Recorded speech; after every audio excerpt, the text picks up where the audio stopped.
क्रिक बैज में आप सभी का स्वागत है। मेरा नाम अखिलेश है, मैं आपका आज का होस्ट और आई होप आप सभी तंदुरुस्त होंगे और आप सभी का परिवार को मेरा मेरा शत शत नमन। और बॉस, इंडिया ने हमें वो खुशी दे दी है जो कि एक्सपेक्टेड लाइंस में थी, बट कोई मानना नहीं चाहता था because India has been playing fantastic, records भी करें। लेकिन पाकिस्तान जुर्रत कर चुका था कि भैया हम सोचेंगे कि भैया हम जीत चुके हैं, लेकिन हमने कुछ और ही सोच रखा था। सबसे पहले तो बॉस सूर्य कुमार यादव टॉस जीतते हैं, वहीं से पहली बार इतने दिनों के बाद सूर्य कुमार यादव जो है टेस्ट का टॉस जीतते हैं। टॉस जीतने के बाद वो फील्डिंग लेते हैं। सरप्राइजिंगली देखो, हार्दिक पांड्या इंजरी की तो कंसर्न थी, इंडियन कंसर्न थी, तो उसके बाद सब ये सोच रहे थे भैया अभिषेक शर्मा खेलेंगे या नहीं, तिलक वर्मा खेलेंगे या नहीं, या हार्दिक पांड्या खेलेंगे नहीं। तो सारे सवाल अभी तक रैप किए हुए थे। प्रेस कॉन्फ्रेंस में ये भी बताया गया कि अभिषेक शर्मा और Tilak Varma is going to play, but Hardik Pandya के बारे में सबने रैप अप किया था। They all wanted that Hardik Pandya के जो है वो गेस करते रहे ताकि पाकिस्तान को स्ट्रैटेजी ना बना पाए, और हुआ भी वैसा ही। जब हमने टीम को जब घोषित किया गया तो हमने देखा कि यार हार्दिक पांड्या टीम में नहीं है। सडनली मैंने देखा कि हार्दिक पांड्या की जगह पे रिंकू सिंह और शिवम दुबे आ गए। मैंने बोला ये क्या हुई बात भाई, और आपने पिछले टूर्नामेंट पिछले मैच के हीरो अर्शदीप सिंह को टीम से बाहर कर दिया। मतलब it was a bold move, I am telling you, this was a bold move.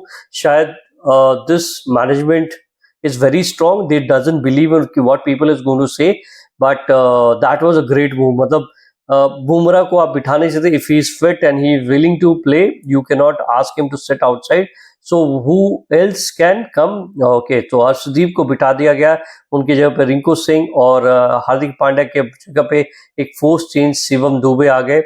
और उसके बाद जब बैटिंग चालू हुई तो boss Pakistan were all, they came with all guns blazing.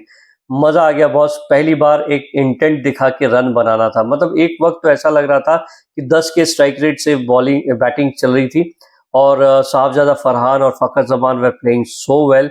मुझे तो डर ही था कि भैया क्या होगा, but in terms of that they played fantastic.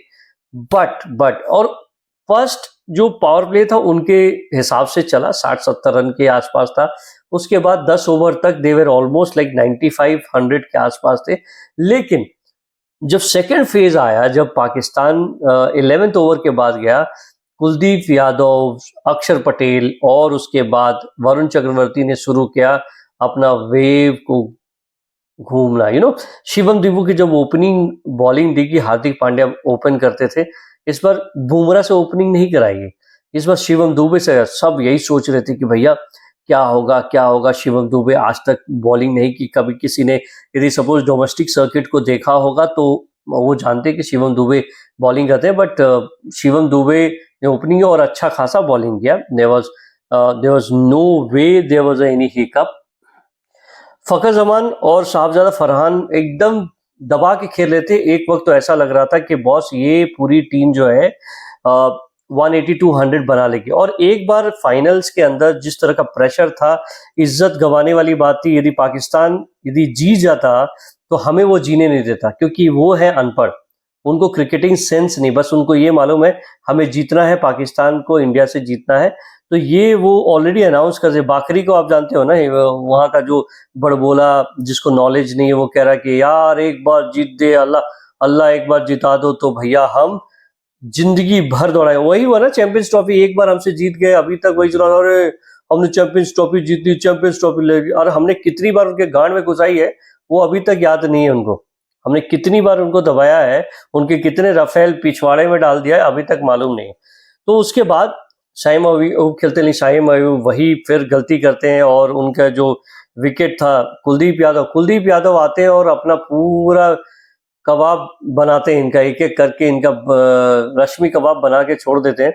सो उसके बाद पता नहीं सडनली जब शाहिम अयूब आउट होते हैं, लगातार विकेट्स की झड़ियां गिरती रहती है, और फाइनली आप सोच सकते हो कि करीबन 10 ओवर के अंदर आप 100 के आसपास हो, और 20 ओवर के अंदर आप पूरी 20 ओवर भी नहीं खेल पाते।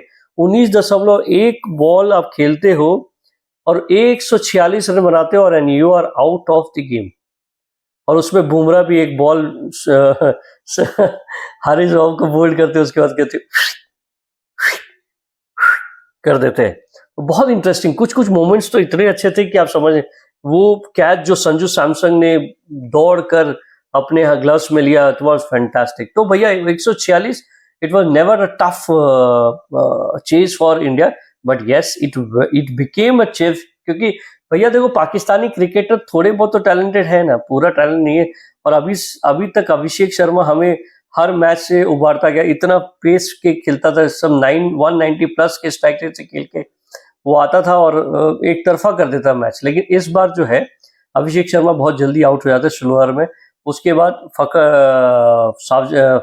क्या नाम है उसका यार, ओके आई फॉरगॉट, ओके हाँ, फहीम अशरफ। फहीम अशरफ बॉलिंग करते हैं, उनके तरफ से बहुत अच्छा बॉलिंग फहीम अशरफ करते हैं, 3 विकेट लेते हैं। और बट सबसे वर्स्ट केस था वो था हारिस रौफ। हारिस रौफ तो एक्चुअली वो हमारी टीम से है। आप देखो ना, पिछला मैच जो हम फाइनल जीते थे उसमें भी हारिस रौफ ने 17 रन दिए थे।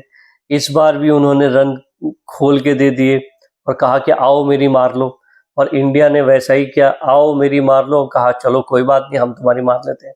और वही हुआ, हारिस रौफ की इतनी बजाई कि now India have won the entire match. मतलब एक तरफ से जब 20 रन के अंदर 3 विकेट गिर गए तो हमारी तो उम्मीद ही चली गई थी। उसके बाद फिर तिलक वर्मा आए, तिलक वर्मा का किसी ने प्लानिंग नहीं किया, and Tilak Varma with lot of sense, lot of courage, lot of patience and resilience he overcome, और उसने ये इंश्योर किया कि विकेट नहीं गिरना है, मैच जिता के आना। So this quality of Tilak Varma matches the quality of Virat Kohli, जो हम हमेशा उम्मीद करते विराट कोहली से। उसके बाद Shivam Dubey, oh my God, Shivam Dubey मतलब कहते हैं ना कि भैया के एक बूंद थे, क्योंकि Tilak Varma was always on a drive कर रहे थे, स्लो कर रहे थे, रन ले रहे थे, तो he was continuously ticking the score card along with it, so that there is no additional pressure. But जब शिवम दुबे आते हैं, इनके साथ खेलने शुरू करते हैं, और Shivam Dubey long handle use करते हैं, और 2-4 छक्के मारने के बाद जब स्कोर को एक लेवल पर लेके आते हैं, तब शिवम दुबे आउट हो जाते हैं।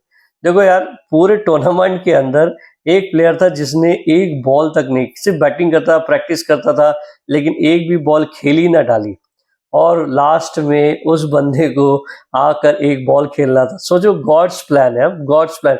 रिंकू सिंह अपनी जिंदगी में कभी ये नहीं भूलेगा कि he was a part of such a constant pressure वाला इंडिया पाकिस्तान का फाइनल मैच, और उसमें उसने एक बॉल के अंदर चौका मार के मैच को इंडिया के फेवर में कर दिया।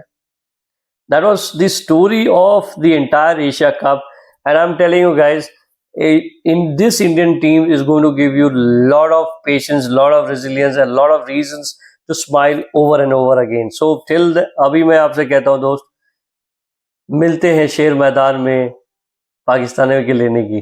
चलो, I hope the video was up to your liking. Please do subscribe the channel and hit the bell icon so that you get my notifications, and then watch the video full। देखो यार, पूरी video को देखो, आधी अधूरी video देखो तो देखने में मजा क्या है, बनाने का फायदा क्या है जब आधी अधूरी बनाओगे। सो मिलते हैं, आपकी फैमिली अच्छी रहे, खुशगवार रहे, देखते हैं चैनल कितने बढ़ाते